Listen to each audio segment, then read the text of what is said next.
The Ink Games Quality of Life update is finally here, and all I can say is wow. All of these buffs and nerfs truly make all the mythics equal in strength. The first big buff I want to talk about is the buff to Rumor. Rumor now has invincibility frames, meaning you cannot be damaged or affected while using it, as shown in this clip. Another very exciting buff for me is the TPG buff, where you can now use teleporting clap 2 times in a row with 50% less load speed. This makes TPG not just a more fun power, but it's actually useful for movement and for tricking your opponent. Now, Quicksilver has received lots of hate from the community, so the devs decided to buff it by making the QTEs faster when power holding somebody.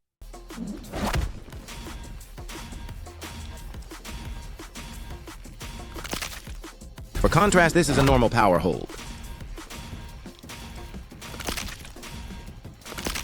To be completely honest, I think this buff was pretty buns. They should maybe make it so that your knife and fork swings are faster too. Or even possibly give it a usable ability, not just a passive. Everybody and their grandma has Virtuoso, and it was already very good for a free power. But these devs love their community, so they decided to buff Virtuoso by giving it a hitbox that resonates whenever you use any of the abilities. This is helpful because it prevents others from interrupting your abilities, but it doesn't give it such an overpowered boost, like iframes. Now don't get too excited when I say this, but Player 100 has been buffed. I know everybody is jumping for joy. Why would anyone want a Rebel rework when we can now no longer be hit by thrown weapons when using Player 100? How wonderful.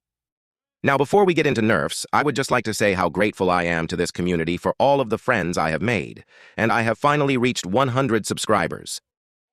Now let's get right into nerfs. The first huge nerf they added was lowering Lightning God's damage booster from 30% to 15% and making the awakening time 7 whole minutes. This is so that it will be equal with all of the other mythics in terms of fairness, and it makes sure that there is no one meta power in the game.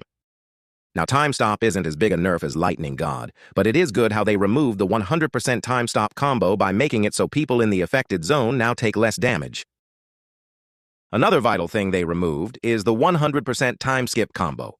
By also reducing player damage by 30%, you can now no longer get a guaranteed kill without tracking your opponent down. The final power I want to talk about is Vampire, because it got both buffed and nerfed. You see, Bloodburst damage was reduced to only 35. However, every time you hit anyone with a fork or knife, your health will regenerate 5 points. Your Life Drain and Bloodburst can now no longer be cancelled by taking damage either. I think I would consider this more of a buff than a nerf. There is a lot in this update that I didn't cover, but I did my best with my time frame. That's all I've got for you guys today. Hope you enjoy the update. Carrot out.